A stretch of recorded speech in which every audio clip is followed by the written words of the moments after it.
It is the concern of every individual in the society to understand the cultures and certain terms used in that culture and implication in the behavior. This morning, I would like to discuss 3 terms which have been mistaken over time. One is misogyny, another one is gender, and another one is sex. I want to show the relationship between these terminologies.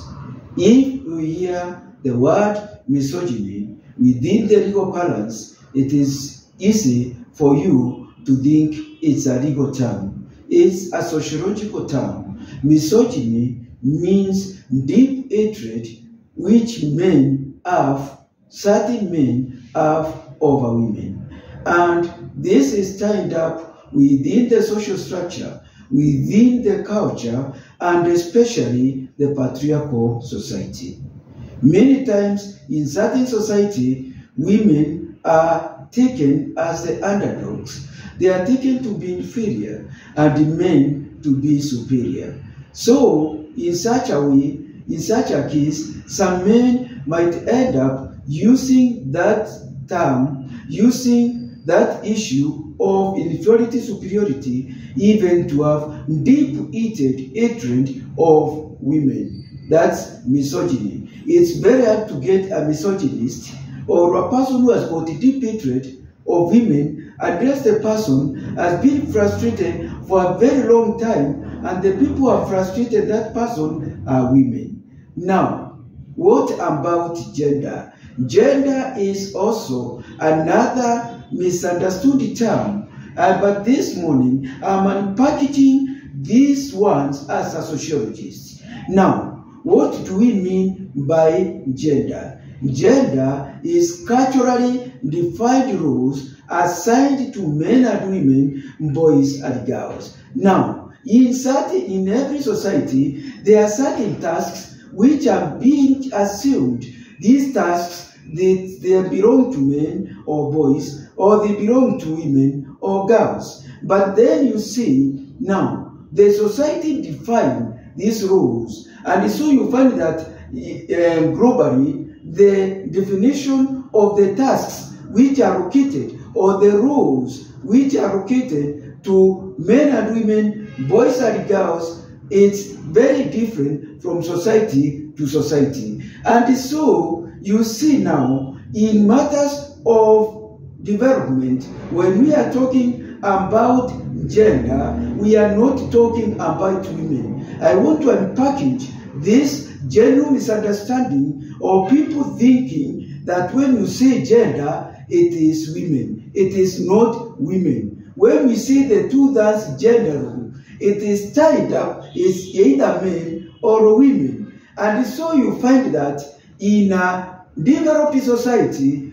or in developed democracies, you find that if there is a location of positions, they would like to use gender. And so you find many times it is they use what we call the zebra principle. The zebra principle is if you give a man this position, the second one is a woman. And that shows that you are advancing in matters of democracy. So gender refers to roles, and it doesn't mean men and women. And so this is a term which has been very much misunderstood.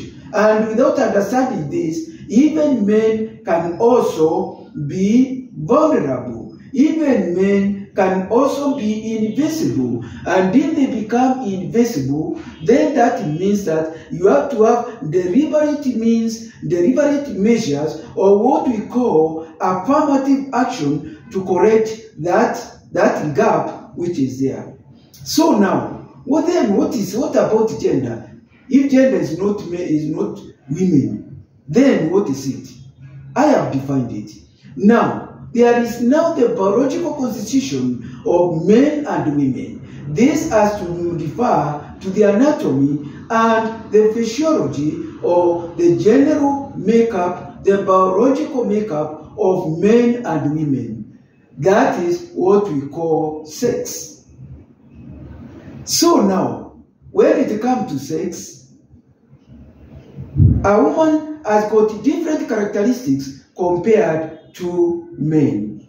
A man cannot breastfeed.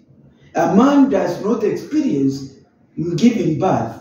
A man does not experience even child care. So you find that God has made the anatomy of women and men differently.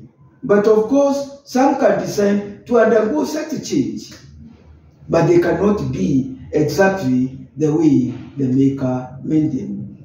So now, I hope you are seeing a relationship. Misogyny is deeply where men have got deep hatred of women.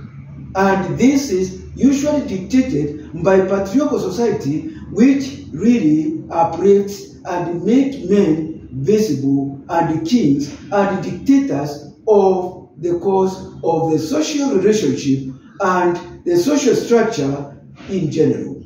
So now, it's important for you to understand and differentiate these things. So sometimes, when you get people said, oh, you know, so and so is mistreated because it's a gender. No, there is that person. They don't seem to understand what gender means.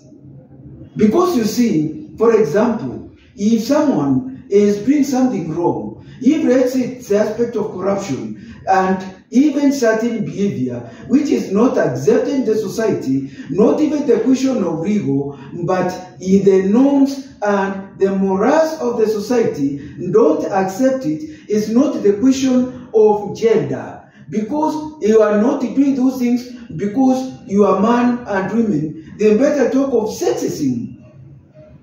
But don't talk about gender. Gender is the allocation of roles, allocation of tasks to men and women based on the society they live. So now, I hope, ladies and gentlemen, you have understood that misunderstanding. And I hope from today, you will be at a position to separate gender and sexism. A man, so now when we are talking about gender in our country, we mean that when it comes to certain tasks, certain position, you don't differentiate. You don't see that this position is only for men. This position is for only women. So you see, we can change gender. In our gender constitution, we can change it, but we cannot change sex. Thank you very much. It's Muteru Kwaru, your family therapist and a relationship coach. Have a great day. Thank you.